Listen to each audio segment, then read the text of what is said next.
Assalamualaikum warahmatullahi wabarakatuh. Sampurasun. Tepang deui murid-murid kelas 4 sareng Ibu Abila dina pelajaran bahasa Sunda.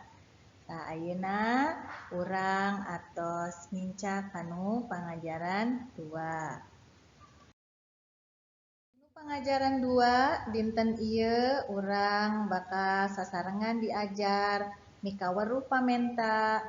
Nataan kalimah pamenta, nyieun kalimah pamenta sareng ngucapkeun kalimah pamenta. Ayeuna mika weruh kalimah pamenta. Kalimah pamenta nyaeta kalimah anu diucapkeun upami urang palai hiji barang atanapi aya kahoyong. Contona, Bu, hoyong ngaraosan atuh sangu goreng lada teh. Tah eta kalebet kanu hiji kalimah pamenta.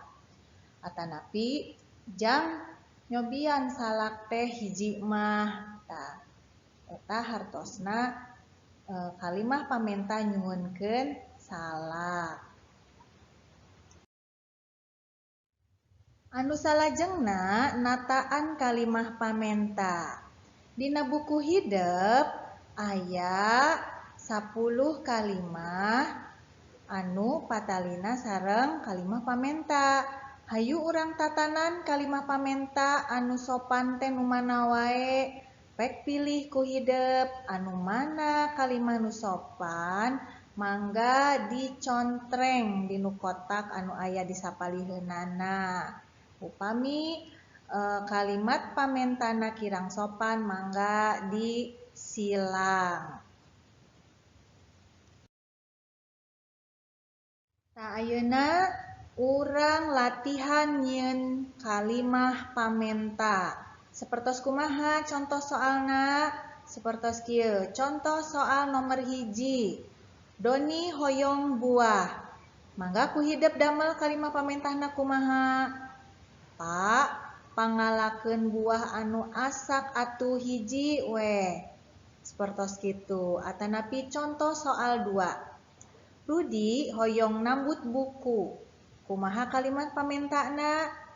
Imas, abdi nambut buku bahasa Sundanya sadinten we. Tah eta contoh kalimat pamenta. Tah ayeuna urang sami-sami latihan ngucapkeun kalimah pamenta. Contona sapertos kieu. Hidep hoyong kueh ti Mamat. Kumaha cara ngadamel kalimah pamentana? Mat, punten ngaraosan kueh teh sakeureut.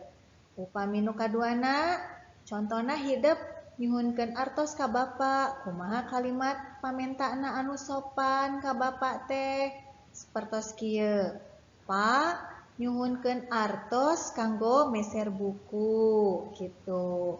Anu katilu, contona Hidep hoyong dukuh ti Mang Jaja. Mang Jaja gaduh dukuh seueur tapi Hidep hoyong. Kumaha kalimatna? Pamentana anu sopan sapertos kieu. Mang, punten nyuhunkeun dukuh 3 siki we. Tah sapertos kitu. Tiasanya mangga Hidep di bumi latihan ngucapkeun kalimah pamenta. Tiasa latihan sareng rerencangan di bumi, tiasa sareng teteh, sareng aa, sareng ibu, atanapi sareng bapa.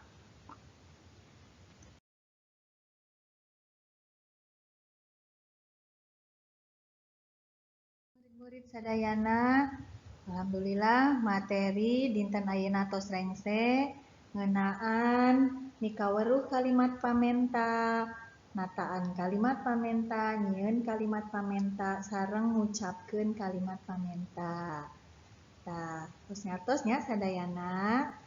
Tugas kanggo Hidep dinten ieu ngeunaan dina kalimah pamenta nyaeta pek ucapkeun 3 kalimah pamenta mangga dikirim ka ibu lewat voice note.